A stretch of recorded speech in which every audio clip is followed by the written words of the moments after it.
I have no idea what part number we're on now, but it is the final push to get this S-50 reassembled and working. So before I started the video, I went and sorted all the keys out. They're all over here, they're all on the bench. I've also sorted out the backing strips, all the locking strips, I've sorted those out as well. So I can literally just get on reassembling. On my trusty iPad, I have a picture of what the keyboard looked like before I took it to pieces, so I know the key sequence. So now we just need to get on with it. So that's what we're going to do. We're going to just get on reassembling this keyboard so I can get it back in the S-50. Right, let's get on with it.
Right, that's all the keys in the right positions.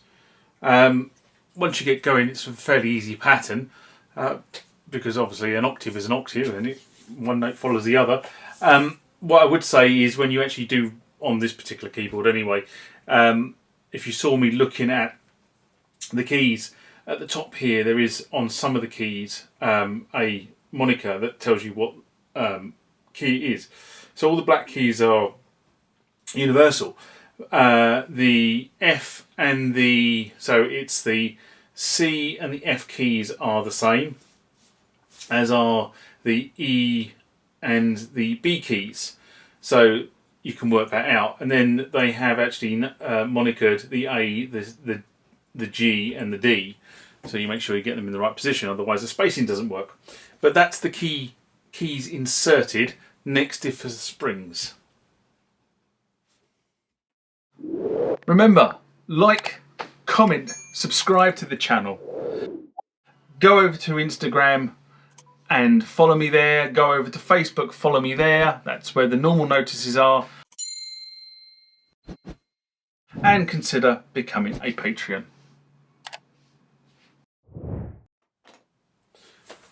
Next we have to put the springs on. Now I think I've said in many videos in the past that there is a very subtle difference between a black spring and a white spring, which is why you need to keep them separate. Now what I'm going to do is I'm just going to put them side by side on the keyboard here, and you might just be able to see that the black spring is slightly longer. So you do need to keep them separate. So I'm going to put that one back in here, and I'm going to start with the white springs, because once you've got the white springs on, everything will basically stay on the keyboard. So that's a good point. So let's start with the white springs. Easiest way to do this is to get a little screwdriver or a prodder and start one end and work your way along.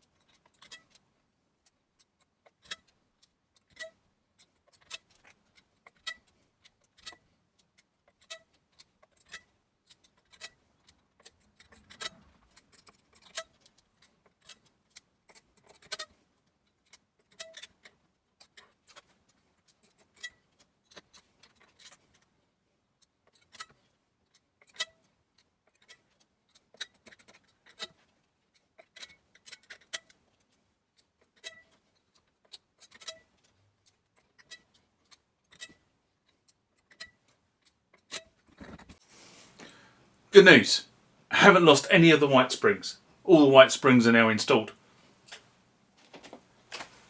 Right, now time to turn our attention to the black springs. All the black springs are now held in place because they can't come out because the white keys are now butted. But we now need to deal with the black springs, which I'll just get the label out, and I shall get all these springs out, put them just in front.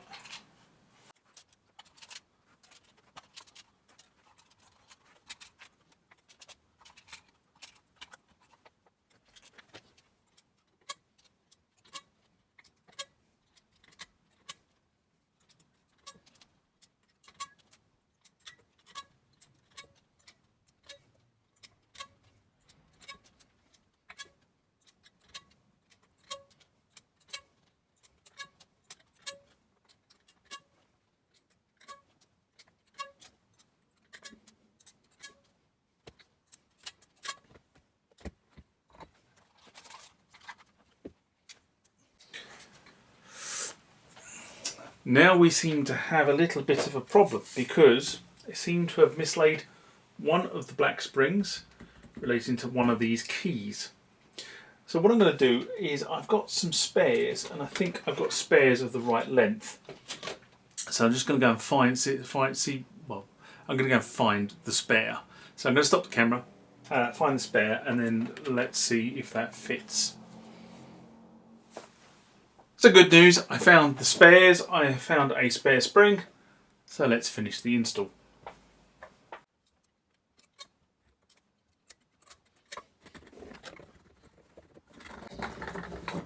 Right, that's all the springs installed and all the keys seem to be functioning okay. Let's get the locking strips in. Now, I've said before on the channel how useful foam blocks are, and I always keep a few around here. There's a foam block. So when people send you things with foam blocks, keep the foam blocks because they're very useful if you're going to do repairs, because you can turn the keyboard over without damaging it because it's on a foam block. Now, in order to install this, what we need to do is we need some double-sided sticky tape, which is all that was used in the original. What I need to do is just trim the edge off this because it won't be as sticky as it should be. Like so.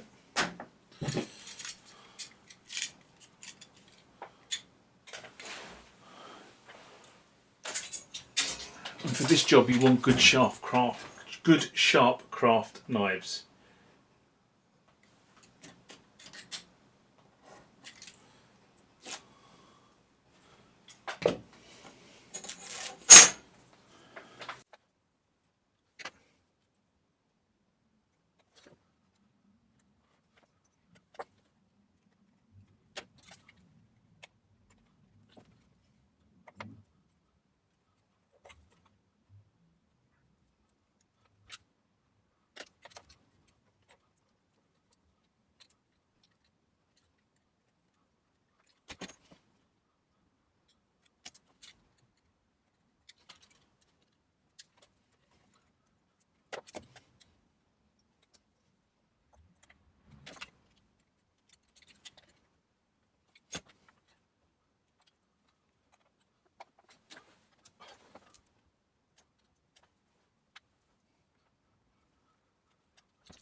Okay, so the reason why you saw me running a bigger flat operator screwdriver across this, to make sure that the double-sided sticky tape is properly pressed onto the surface.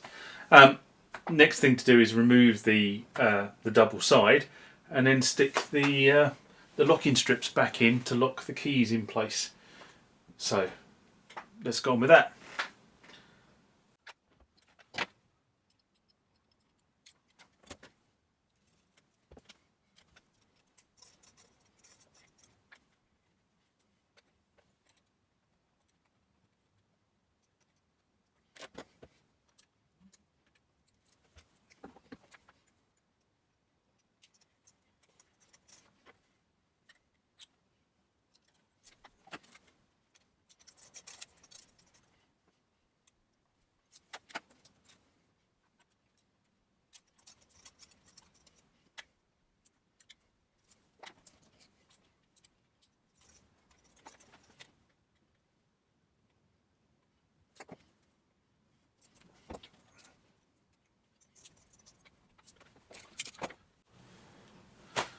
Right, that's all the locking strips back in.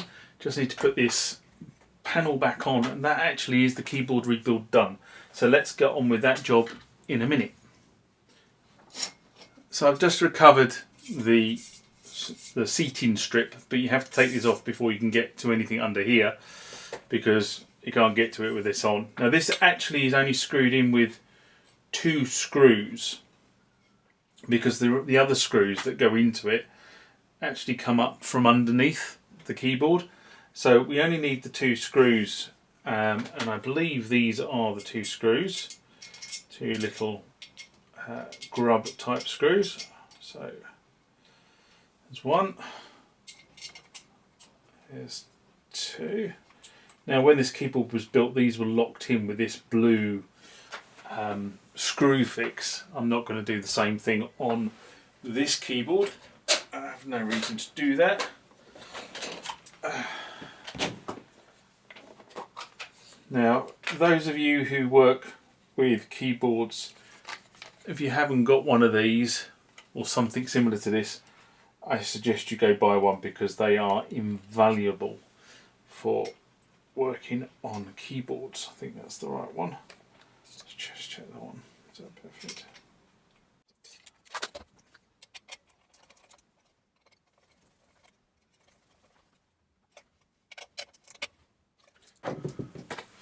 Right, a job I've been trying to get finished for a long time.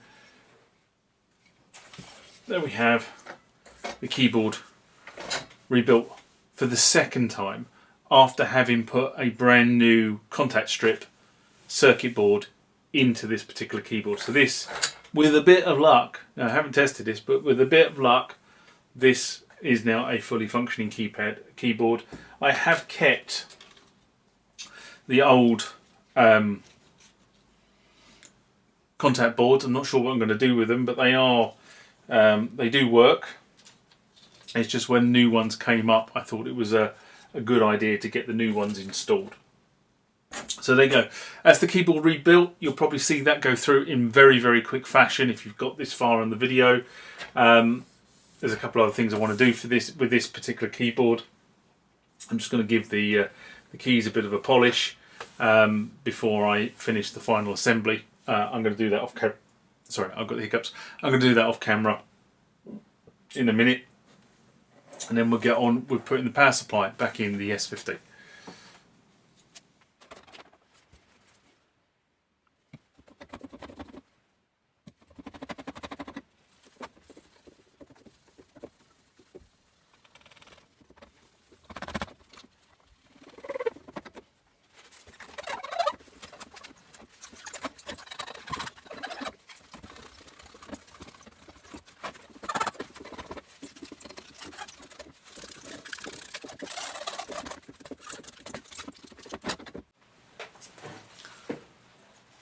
Okay, so that's the, I'm just giving the keyboard a bit of a polish. I've just used some good quality kitchen towel, and I find this stuff is really good. Meguiar's Plastic R. It really does do a very nice job on plastic. Problem is, I'm going to have to throw this bottle away because during the recent workshop works that have been going on, one of the workmen caught this and split the bottle. So yeah, very quickly this is going to dry up and become unusable, which is a bit of a pain, but that's how life is, because it's quite expensive stuff. But I will leave a link to it.